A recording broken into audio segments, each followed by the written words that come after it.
কোন কোন নাফরমানের কবরের মধ্যে একটা দুইটা না 99টা বিষাক্ত সাপ জমা হইয়া যাইবে। ওই সাপ নাফরমানকে পেঁচাইয়া পেঁচাইয়া কিয়ামত পর্যন্ত ঠুকরাইতে থাকবে। সাপের কেমন বিষ হবে, মাথা যদি উঁচা কইরা একটু ফুক দিত, কোনো গাছপালা মাথা জাগাইতে পারতো না। আল্লাহ আল্লাহ আল্লাহ, আপনি আমাদের সবাইকে মাফ কইরা দিয়ে। এক নাফরমানের দলেরা আজকে ল্যাপ কম্বল মোড়া দিয়া ঘুমাও। ফজরের সময় মুয়াজ্জিন আল্লাহর পক্ষ থেকে তোমাকে ডাকে, আসসালাতু খায়রুম মিনান নাওম, ঘুম হইতে নামাজ ভালো। নামাজ না পড়া নাকটাই না ঘুমাও, ল্যাপ কম্বল শীতের ভিতরে মজা পাইয়া। আমার মালিক বলে,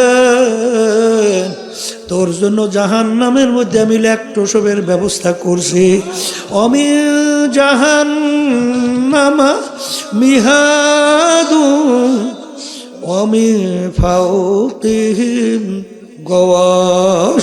আল্লাহ রাব্বুল আলামিন বলে, ফেরেশতারা নাফরমানদেরকে জাহান্নামের টোশকে শোয়াইয়া দাও, এরপরে ল্যাপটা গায়ের মধ্যে উঠাইয়া দাও, এইবার ল্যাপটোসে চতুর্পাশে আটকাইয়া দাও, এইবার জাহান্নামের আগুন ল্যাপটোসকে ধরাইয়া দাও।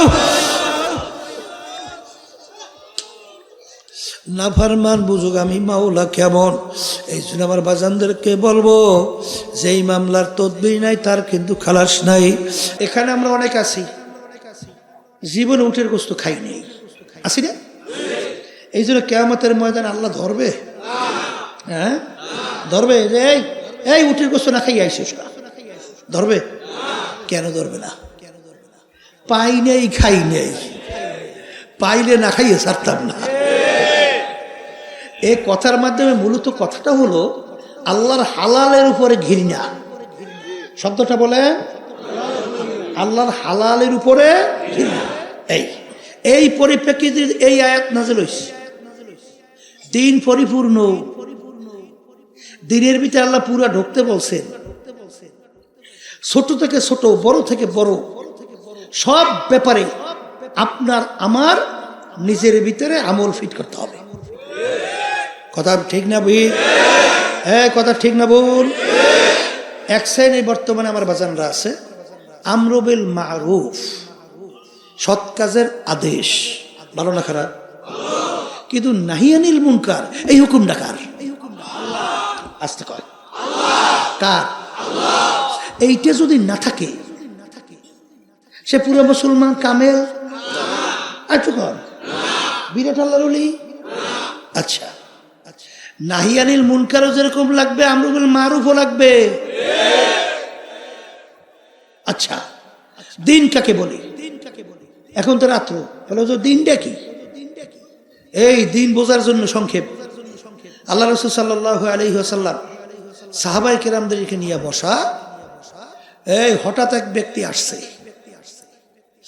সাহাবায়ে কেরাম বলতেছেন, ব্যক্তিকে আমরা কেউ চিনি না, ব্যক্তিকে আমরা কেউ, ব্যক্তি মদিনা শরীফের লোক না। যদি মদিনা শরীফের হতো আমরা চিনতাম, আর ব্যক্তি মুসাফিরও না। যদি মুসাফির হতো তাহলে তার সঙ্গে কিন্তু মুসাফিরের চিহ্ন আলামত থাকতো না। আচ্ছা, এরকম কোন আলামত চিহ্ন নাই। লোকটার শরীরের মধ্যে পোশাক পরা একেবারে দবদবে সাদা, দুল তো দূরের কথা, একেবারে ফকাবো। মাথার ভিতরে চুলগুলো একেবারে কালো মিস মিশে সাজানো গোছানো। সাহাবায়ে কেরাম বলতেছেন, আগন্তুক ব্যক্তি আইসা সরাসরি যাইয়া আল্লাহ রাসূল সাল্লাল্লাহু আলাইহি ওয়াসাল্লামের হাঁটু মুবারকের সঙ্গে হাঁটু মুবারক মিশাইয়ে বসছে। অন্য রয়তের ভিতরে আসছে আল্লাহর হাবিবের দুই হাঁটুর উপরে হাত রাখছে। আচ্ছা, সেখানে ওমর রাদিয়াল্লাহু তাআলা ওই মজলিসে উপস্থিত। কথা খেয়াল করে। এখন সাহাবায়ে কেরাম দেখতেছেন আল্লাহ রাসূল সাল্লাল্লাহু আলাইহি ওয়াসাল্লাম যেহেতু কিছু বলেন না, তা আদব তারাও কিছু বলে না। কথা বোঝেন নাই? আগন্তুক ব্যক্তি আইসা আল্লাহ রসুলের সঙ্গে আগে পরিচয়, এরা তো বোঝাই যায়, কারণ পরিচিত ব্যক্তি ছাড়া কেউ গায়ের লগে কাউ মিশিয়ে বসতে পারে? তাহলে আগে থেকে পরিচিত। আচ্ছা, দেখা যাক। আগন্তুক ব্যক্তি আইসা আল্লাহ রসুল সাল্লাল্লাহু আলাইহি ওয়াসাল্লামকে 3টে প্রশ্ন করছে। কয়টা প্রশ্ন? মুখস্থ রাখেন কয়টা? 1 নম্বর প্রশ্ন, মাল ঈমান ইয়া রাসূলুল্লাহ সাল্লাল্লাহু আলাইহি ওয়াসাল্লাম। আল্লাহ রাসূল ঈমান কাকে বলে? আল্লাহ রাসূল সাল্লাল্লাহু আলাইহি ওয়াসাল্লাম ঈমানের সংজ্ঞা দিলেন, কালিমাতে লা ইলাহা ইল্লাল্লাহ মুহাম্মাদুর রাসূলুল্লাহ আশহাদু আল্লা ইলাহা ইল্লাল্লাহু ওয়াহদাহু লা শারীকা লাহু ওয়া আশহাদু আন্না মুহাম্মাদান আবদুহু ওয়া রাসূলুহু। এই যে ঈমান, এই যখন সংজ্ঞা দিলেন, পরিচয় দিলেন, তারিফ করলেন, তখন প্রশ্নকারী উত্তর দেয়। উত্তর শোনার পরে আল্লাহর হাবিব থেকে সাদাকাতা ইয়া রাসূলুল্লাহ সাল্লাল্লাহু আলাইহি ওয়াসাল্লাম। এখন সাহাবায়ে কেরাম বলতেছেন আমরা আরো আশ্চর্য হয়ে গেছি। প্রশ্নকারী প্রশ্ন করে কেন? না জানলে জানার জন্য। কি কথা বলেন না? প্রশ্নকারী কেন প্রশ্ন করে? কিন্তু প্রশ্নকারী প্রশ্ন কইরা উত্তর শোনার পরে সেই আবার সার্টিফিকেট দেয় উত্তর ঠিক আছে। এর একটা আশ্চর্য কথা না? যাক, আল্লাহ রাসূল যেহেতু কিছু বলেন না, আমরা কিছু বলি না, শুনতেছি। দ্বিতীয় প্রশ্ন, মাল ইসলাম ইয়া রাসূলুল্লাহ সাল্লাল্লাহু আলাইহি ওয়াসাল্লাম। আল্লাহ রাসূল সাল্লাল্লাহু আলাইহি ওয়াসাল্লাম ইসলাম কাকে বলে? তখন আল্লাহ রাসূল সাল্লাল্লাহু আলাইহি ওয়াসাল্লাম নামাজ, রোজা সহ, যাকাত, ধনী হইলে হজ জাকাত আদায়, সব বিভিন্ন আমলের কথা বলছে। কি কথা? আল্লাহ হাবিব বলে, প্রশ্নকারী বলতেছেন আল্লাহ রাসূল ঠিকই বলছেন। 3 নম্বর প্রশ্ন, মাল ইহসান ইয়া রাসূলুল্লাহ। আল্লাহ রাসূল ইহসান কাকে বলে? তখন আল্লাহ রাসূল সাল্লাল্লাহু আলাইহি ওয়াসাল্লাম উত্তর দেয়, আনতা আবুদাল্লাহা কাআন্নাকা তারাহু ফা ইল্লাম তাকুন তারাহু ফা ইন্নাহু ইয়ারাক। এমন ভাবে তোমরা আল্লাহর ইবাদত করো গোয়াকে মনে হয় যেন তোমরা আল্লাহকে দেখতেছো। ওই অবস্থা যদি ভিতরে তৈরি না হয়, অন্তত এতটুকু খেয়াল করো, যদিও নাকি আমার আল্লাহকে আমি দেখি নাই, কিন্তু আল্লাহ তো আমাকে দেখে। কথা এখন কলে সাদাকাতা ইয়া রাসূলুল্লাহ, আপনি সত্যই বলছেন। এই কথা বইলা আগন্তুক ব্যক্তি চলে গেছে। এখন সাহাবায়ে কেরাম বলতেছেন ব্যাপার কি, ব্যাপার কি, কে ব্যক্তি? বুঝলাম না কিছু। আল্লাহ রাসূল সাল্লাল্লাহু আলাইহি ওয়াসাল্লাম বলেন, এ আমার সাহাবারা, তোমরা ব্যক্তিকে কেউ চেনছো? বলে হুজুর চিনি নেই। তখন আল্লাহ রাসূল সাল্লাল্লাহু আলাইহি ওয়াসাল্লাম বলেন, জিবরাইলু আতাকুম লিউআল্লিমাকুম দীনাকুম। জিবরাইল আলাইহিস সালাতু ওয়াস সালাম আসছে কেন? তোমাদেরকে দ্বীন শিক্ষা দেওয়ার জন্য। তাহলে দ্বীন কি বলেন? ঈমান, ইসলাম, ইহসান। এই 3 জিনিস মিললে তার নাম কি? দ্বীন। তার নাম কি? এক শ্রেণী আমার বাজান আছে ইহসান মোটে স্বীকারই করতে চায়। নাউজুবিল্লাহ। হেই, হাদিসের ভিতরে আল্লাহ রাসূল সাল্লাল্লাহু আলাইহি ওয়াসাল্লাম কি বলেন? লা সালাতা ইল্লা বিহুজুরিল কলব। তোমার ওই নামাজটা হবে না যেই নামাজের ভিতরে খুশু খুজু হুজুরি কলব নাই। এটাকে ভিতরে অবস্থা না বাজি? আবার কর, হ্যাঁ? তাহলে তুমি ইহসান স্বীকার করো না? হ্যাঁ, তুমি তো সব খুয়াইছো। কারণ ইলম 2 প্রকার, ইলমে জাহির, ইলমে বাতিন। প্রকাশ্যে বিতর্কত। নামাজের ভিতর অবস্থান কয়টা? বাজি ভিতর, কথা কয় না? ইহসানের চিন্তা নাই। ওদিকে তো খুব লকব লাগাইয়া চলি, বেকায়দা বেকায়দা, কায়দা নাই। কথা ঠিক না বেটি? দিন কিন্তু পরিপূর্ণ। আমি প্রথমে সেই আয়াত শরীফ তেলাওয়াত করছি। দিনের ভিতরে বাড়তি কোনো কোন দিক নাই। আর আল্লাহ বলছেন দিনের ভিতরে পুরো ঢোকো। আংশিক মানবা তো ওই আব্দুল্লাহ ইবনে সালাম রাদিয়াল্লাহু তাআলা। পাগলামি মনে করিয়েন না। এই জন্য আমার বাজানদেরকে বলবো, শোনেন, আল্লাহ রাসূল সাল্লাল্লাহু আলাইহি ওয়াসাল্লামের মৌলিক 4টা কাজ ছিল। জোরে বলেন কয়টা? এই বলেন, মুখুরিয়া বলেন। এক নম্বর মুখস্থ করেন দাওয়াত, 2 নম্বরে তালিম, 3 নম্বরে তাজকিয়া নফস, 4 নম্বরে জিহাদ। এই মৌলিক 4টা, এর নাম হলো দিন। এক শ্রেণী আমার বাজানরা শুধু দাওয়াতের মধ্যে আছে, তালিমের খবর নাই, কথা কয় না। এই অনেক সর্বনের মুজাহিদ কম সংখ্যা আল্লাহর রহমতে, এই খুব নিজে দরবেশ, ওদিকে নামাজের ভিতরে সূরা সহি নাই, কেরা সহি নাই, জরুরি মাসালা জানে না। তোমার নামাজ তো হয় না বাজান। এই নামাজের ভিতরে কেরা সহি তেলাওয়াত করা ফরজ না, না ওয়াজিব, না সুন্নাত? বলেন ফরজ। অনেকে বুঝেও তো না। শোনেন, আরবি শব্দ একটু টানের ব্যতিক্রম হয়ে গেলে অর্থ পরিবর্তন হয়ে যায়, হয় না? যেমন আমরা কি বলি, লা ইলাহা ইল্লাল্লাহ ফাদাখালাল জান্নাহ। এই লা ইলাহা ইল্লাল্লাহ পড়বা বেহেশতে ঢুকবা। একজনের লা নাটাই না যদি পড়ে, অর্থ কি? আমরা বলছি আল্লাহ বাদে কেহ মাবুদ নাই, সৃষ্টিকর্তা নাই, আইন দেওয়ার কেউ নাই, ক্ষমতার মালিক নাই। কিন্তু আপনি যদি নাটাই না পড়েন, অর্থ হইবে আরো আছে, কথা কয় না? কি অর্থ পার্থক্য হয়েছে না? হয় না? এই বাংলাদেশে ফ্যাসিস্ট 5ই আগস্ট পলাইছে না, খানা পাক করিও খাইয়ে যেতে পারে নাই। আল্লাহ দেখাইছে কুলিল্লাহুম্মা মালিকাল, এই সকালে ধনী বিকালে পাক করে খাইয়ে যাইতে পারে নাই। কি মালিকের ব্যাপার বুঝলেন তো কিছু? মালিক কেমনে দেখায়?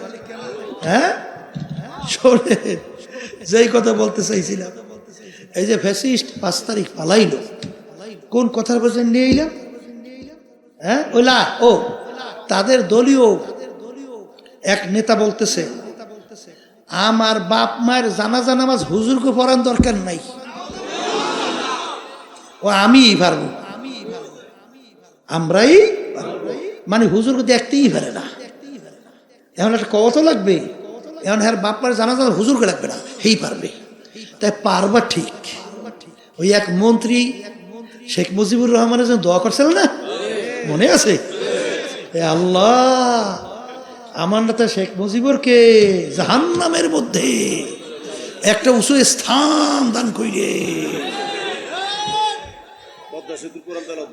কি বলছে? তাই কপাল পরা, তুই যদি দোয়া করো তো আগেই তুই বাড়াবি জাহান্নামে। কথা ভুল না ঠিক? হুজুরকে লাগে না, তাহলে জাহান্নামে পাঠাইতেও সময় লাগে না, কথা বলছে। এই এক শ্রেণী, তাইলে টানের ভিতরে অর্থ কি হয় কর না? এখন নামাজের ভিতরে সহিভাবে তেলাওয়াত করা কি? বলেন ফরজ, বলেন ফরজ, বলেন ফরজ। তোমার যদি সহিভাবে, এই এক শ্রেণী আমার বাজান আছে বুড়ো হয়ে গেছে, এখন বলে হুজুর এই বয়সে আলেম কেমন, কোরআন সহি কর্ম কেমনি? এ কোরআন কারিমে ছোট ছোট সূরা নাই? হ্যাঁ, কুল হু আল্লাহ আছে, ফালাক, নাস, ওয়াল আসরি, ইন্না আতাইনা আছে, সূরা ফাতিহা। এই মোটামুটি ফাতিহা সহ 4টে সূরা যদি আপনি সহি করতে পারেন, যতদিন বাঁচবে না যতদিন ঘুরেই ঘুরেই নামাজ পড়বেন, আল্লাহ নামাজ সহি। এতটুকু পারবেন না, বেহেশতে যাইবেন। হ্যাঁ, আল্লাহ রাব্বুল আলামিন অপেক্ষা করতে আছে তোমার জন্য। তুমি আসো, সাজাইয়ে পরেই তোমার বেহেশতে দেবে। কেনুর চোটে তারা ব্যাখ্যা করে ফেলাইবে, কথা ঠিক কিনা? এই জন্য আল্লাহ রাসূল সাল্লাল্লাহু আলাইহি ওয়াসাল্লাম বলছেন, তলাবুল ইলমে ফারিজাতুন আলা কুল্লি মুসলিম। প্রত্যেকটা মুসলমান মহিলা পুরুষ ইলমে দ্বীন শিক্ষা করা ফরজ। এইটা কিন্তু আবার দাওরা হাদিস কামেল পাস এইটা কিন্তু না, আমল করার জন্য যে ইলমগুলো দরকার এগুলো শিক্ষা করার জন্যই তো আল্লাহর কুতুবেরা। এই যে সরমনে তরিকা শোনে 5 ঔষধ সাপ্তাহিক তালিম আছে না, হালকা জায়গায় শোনেন না? কামটা করে কি? কাজটা তো এইটাই করে, তোমার সুরা সহি করে, তোমার জরুরি মাসালাগুলো শিক্ষা দেয়, কাম তো এইটাই করে। কথা ঠিক না বেঠিক? এবার আব্বাজান রহমতুল্লাহি আলাইহি বয়স্কদের জন্য, যারা সময় দিতে পারে না, একটা বয়স্ক কোরআনুল কারীমের প্রতিষ্ঠিত করে গেছে। যদি 15 দিন আপনি 1 ঘন্টার জন্য সময় দেন, কয় ঘন্টা? এরকম 15 দিন যদি 1 ঘন্টা সময় দেন, আল্লাহর রহমতে আপনি একজন আলেম হইতে পারবেন। তাইলে কি তালিম লাগবে? আসতে কন লাগবে। এই জন্য আমার আব্বাজান রহমতুল্লাহ আলাইহি বলতেন, দাদাজান এই কথা উদ্ধৃতি দিয়া, এই চরমনাইয়ের কোন মুজাহিদ মূর্খ থাকতে পারবে না, প্রত্যেকটা চরমনাই মুজাহিদ আলেম হওয়া লাগবে। কথা ঠিক? আর এই কথা যারা মানছে আল্লাহ বরকত দিয়েছে। আমাদের চরমনাই এক শিক্ষক ছিল, আমারও স্যার, ওই যুগে বিএসসি ফার্স্ট ক্লাস পাইছিল। কথা বলছেন? ওই সময় বিএসসি ফার্স্ট ক্লাস কত সহজ না, তাই বিএসসি ফার্স্ট ক্লাস পাইছে, এখন বড় অফিসার হয়ে যাবে, কেন ওই ফার্স্ট ক্লাস ওই সময় বিরল না। কিন্তু সে বিভিন্ন দিক থেকে চিন্তা ভাবনা করিয়া চরমনাই মাদ্রাসায় শিক্ষক হিসেবে ঢুকছে, অঙ্ক টিচার। আমরা তার কাছে পড়ছি, কিন্তু তার উপাধি লাগাইছে লোকজনে বিএসসি মুফতি। বিএসসি মুফতি বোঝেন নাই? বুঝি বিএসসি মুফতি বোঝেন? অর্থাৎ তার এত মাসালা জানা ছিল, জিজ্ঞেস করলে top top top top top top top করে উত্তর দিতেই থাকত। কি মনে করেন আপনি? চেষ্টা করবেন না পেট ডলতে ডলতে বেশ যাইবেন। এই শিখাইছে কে? এত সহজ? হ্যাঁ, তাহলে তালিম জোরে কন। তাজকিয়া নফস, তাজকিয়া নফস বোঝেন? আত্মশুদ্ধি, বলেন বলেন। ওয়ায়ুযাক্কিহিম ওয়ায়ুআল্লিমুহুমুল কিতাবা ওয়াল হিকমাহ। আল্লাহ রাসূল সাল্লাল্লাহু আলাইহি ওয়াসাল্লামকে আল্লাহ পাঠাইছেন কারণের ভিতরে একটা কারণ হলো তার উম্মতের আত্মশুদ্ধি করাইবে। এই আত্মশুদ্ধি উল্লেখযোগ্য 10টা রোগ অন্তর থেকে দূর করা লাগবে। তার ভিতরে তাকাব্বুরি বড় রোগ, আমি বড় আমি ভালো, এটা দূর করা লাগবে। আর একটা হিংসা, বড় উন্নতি সহ্য করতে পারবে না, অন্তরের রোগ দূর করা লাগবে। হব্বে যা হব্বে মাল, মালের মহাব্বত, সম্মানের মহাব্বত, পদের মহাব্বত। আল্লাহ রসুল বলেন হুব্বু দুনিয়ার রাসুকুল্লি খতিয়াতিন, সমস্ত গুনার মূল হলো এই দুনিয়ার মহাব্বত। এই রোগগুলা অন্তর থেকে কি করা লাগবে? আর একটা বলছি জিহাদ, বলেন 4 নম্বরে কি? এক শ্রেণী আমার বাজানরা এরা মনে করে জিহাদ অর্থই হলো তরবারে নিয়ে কোপাকুপি করা, মারামারি কাটাকাটি, এইটাই মনে হয় জিহাদ। না, ওইটাও জিহাদ ঠিক আছে যখন অন্যায়ের বিরুদ্ধে, ইসলামের পক্ষে যখন যুদ্ধ করা লাগবে ওইটাও কিন্তু ঠিক। কিন্তু বাজার আল্লাহ রাসূল সাল্লাল্লাহু আলাইহি ওয়াসাল্লাম বলেন, মান রাআ মিনকুম মুনকারান ফালিয়ুগাইয়িরু বিয়াদিহি ফাইন লাম ইয়াস্তাতি' ফাবিলিসানিহি ফাইন লাম ইয়াস্তাতি' ফাবিকলবিহি ওয়া যালিকা আযআফুল ঈমান। আল্লাহ রাসূল সাল্লাল্লাহু আলাইহি ওয়াসাল্লাম বলেন, অন্যায়ের প্রতিবাদে তোমার যদি শক্তি থাকে অন্যায়কে হাত দিয়া ফিরাইয়া দাও। অন্যায়কে কি দিয়ে ফিরাও? মুখ খুলে বলেন। ওই পরিমাণ যদি শক্তি না থাকে মুখ দিয়া বইলা ফিরাও। কি দিয়া? ওই পরিমাণ শক্তি যদি না থাকে মনে মনে পরিকল্পনা করতে থাকো কিভাবে অন্যায়কে ফিরানো যায়। কিভাবে? আল্লাহর বান্দারা শেষের যে অবস্থানটা, কিভাবে অন্যায়কে ফিরানো যায়, এই অবস্থান সম্পর্কে আল্লাহ রাসূল সাল্লাল্লাহু আলাইহি ওয়াসাল্লাম বলেন ঈমানের একেবারে দুর্বল অবস্থা। এই কাজটা কিন্তু ঈমানের সাথে সম্পৃক্ত। এক শ্রেণী আমার বাজানা যা তাহাজ্জুদ গুজার, ওই সেদিকে একজনে বলে হুজুর আমার জামাইটা পাইছি মাশাআল্লাহ ভালো, তাহাজ্জুদ গুজার। আমি বলি আলহামদুলিল্লাহ ভালো, খারাপ না তো, ভালো না, কিন্তু পর্দা করেনি। পর্দা আছে না আমাদের দেশের? কইতো না আমার নেত্রী তাহাজ্জুদ কামাই না। হ্যাঁ, শোনেন না? শোনেন নাই? ওদিকে খুন করতেও মোটেও চিন্তা করে না। তাহাজ্জুদ গুজার কিটা কইছে ইসলামি করিয়া? তাহাজ্জুদ পড়তে কইছে কে?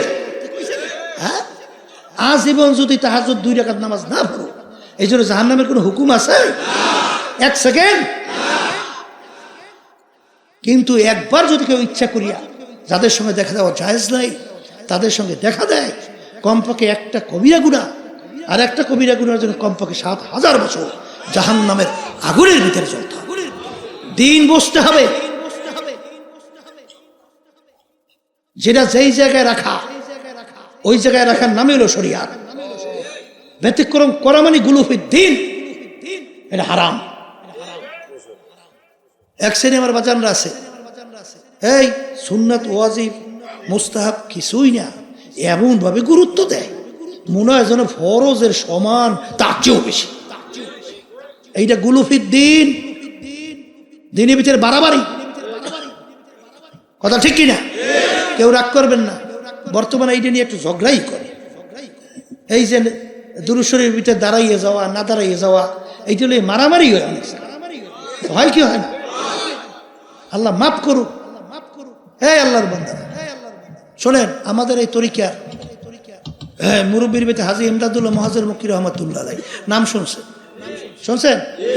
তার মুরিদ ছিল রশিদ আহমদ গাঙ্গুহি রহমাতুল্লাহ আলাইহি, তার মুরিদ ছিলেন হাকিমুল উম্মাত আশরাফ আলী থানভী রহমাতুল্লাহি আলাইহি। তার মজলিসের ভিতরে রশিদ আহমদ গাঙ্গুহি রহমাতুল্লাহ আলাইহি বসা, থানভী রহমাতুল্লাহি আলাইহি তিনিও বসা। কিন্তু হাজী সাহেব হুজুর রহমাতুল্লাহি আলাইহি তিনি যখন এই দুরূদ শরীফ তেলাওয়াত হইতো, ওই যে তখন তিনি দাঁড়াইতেন। কিন্তু ওই হাজী ইমদাদুল মুহাজ্জির রহমাতুল্লাহ আলাইহি মজলিসের মধ্যে কেরা কেরা বসা? থানভী রহমাতুল্লাহ আলাইহি, তারা বসে থাকতো, তারা দাঁড়াইতো। হুজুর বলতেছিলেন, বাবা তোমরা যে অবস্থায় আছো ঠিকই আছো, আর আমি যে এই অবস্থায় আছি আমার জন্য এটা ঠিক আছে। কথা বোঝেন কিছু? এরা শরীয়তের ভিতরে ফরজ, ওয়াজিব, সুন্নাত, মুস্তাহাব, এটা কোন পর্যায়ে ফেলাইবেন? হ্যাঁ, আল্লাহর হাবিবের মহব্বতে কেউ দাঁড় হইছে, এটাকে ফরজ মনে করে নাই, ওয়াজিব মনে করে নাই, এই জরুরি মনে করে নাই, ব্যাপারটা আলাদা। এইটা নিয়ে কেউ ঝগড়াও করবেন না, মারামারিও করবেন না। যদি এইটা এত গুরুত্ব আপনি দেন, আমি যদি প্রশ্ন করি, ইমানের পরে সর্বপ্রথম কিয়ামতের ময়দান কোন প্রশ্নটা আগে হবে? আমল বলেন। আচ্ছা, নামাজ। এই নামাজের ভিতরে মূলত 4টা কাজ না? কয়টা কাজ? দাঁড়ানো, রুকু, বসা, সেজদা, এই 4টে তো। আচ্ছা, এই নামাজের ভিতরে দুরূদ শরীফ আছে? দাঁড়ানো অবস্থায় দুরূদ শরীফ পড়ছেন কি? পড়েন নাই? রুকুতে, সেজদায়? আচ্ছা, আছে তো। কখন? আচ্ছা, বসা অবস্থায় যখন আপনি দুরূদ শরীফ তেলাওয়াত করছেন তখন আল্লাহ রাসূল সাল্লাল্লাহু আলাইহি ওয়াসাল্লাম নাম আসে নাই? আসতে কয়। তখন আপনি দাঁড়াইলেন না কেন? যদি আল্লাহ রাসূল সাল্লাল্লাহু আলাইহি ওয়াসাল্লামের নাম শুনে দাঁড়াইতেই হয়, তাহলে তখন দাঁড়াইলেন না কেন? তখন দাঁড়াইলে নামাজ হবে? হবে হবে? হ্যাঁ, তাহলে আমার বাজানদেরকে বলো, পর্দার মা বোনরা শুনতেছে, দিন যেটা যেখানে ওই অবস্থায় রাখতে হবে। কথা ঠিক? বর্তমানে অন্যায়ের প্রতিবাদে আল্লাহ মাফ করুক আমাকে সহ সবাইকে। এক শ্রেণী বর্তমানে আমাকে যাইতে বাইরে বুঝে, মানে আমাকে লেভেলের যারা আমরা আলেম কই, বুঝলেন নাই? এরা অনেক সময় ফাসেকদের এমন প্রশংসা করে মনে হয় যেন এখন মাত্র আল্লাহর ওলি আসমান থেকে নাজিল হইছে। কথা ভুল কইছি না ঠিক কইছি? ও সুবহানাল্লাহ। ওদিকে হাদিসের ভিতরে আসছে, ফাসেকদের যখন প্রশংসা করা হয় আল্লাহ রাব্বুল আলামিনের আরশ থরথর করে কাঁপতে থাকে। এর মূল কারণ হলো হুব্বুদ দুনিয়া। বলে রাসু কুল্লি খতিয়াতিন, সমস্ত গুনার মূলই হলো এই দুনিয়ার মোহ। কথা ঠিক না বেঠিক? এই জন্য বাজানদেরকে বলবো, এই যারা নাকি অন্যায়ের প্রতিবাদে ভিতরে জজবা নাই, চিন্তা নাই, হাদিসের মধ্যে আসছে আল্লাহ রাসূল সাল্লাল্লাহু আলাইহি ওয়াসাল্লাম বলছেন ওর মৃত্যু হবে মুনাফিকের মৃত্যু।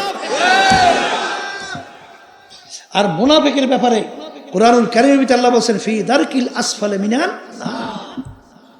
হাস তামসা মনে করছে, এই জন্য তো আল্লাহর ওলির দোয়া করতো, বুজুর্গি কি নেহি হামকো জরুরত, বুজুর্গি কি নেহি হামকো জরুরত, গোলাম আপনা বানালে আয়ে খোদায়া। হে আমার মালিক, তোমার কাছে আমার দরবেশি টরবেশি কোনো দরকার নাই, তোমার কাছে বুজুর্গি দরকার নাই, তুমি দয়া মায়া করে তুমি আমাকে তোমার গোলাম হিসাবে কবুল করে না। আর গোলামের দরজা মর্যাদা সবচেয়ে বেশি।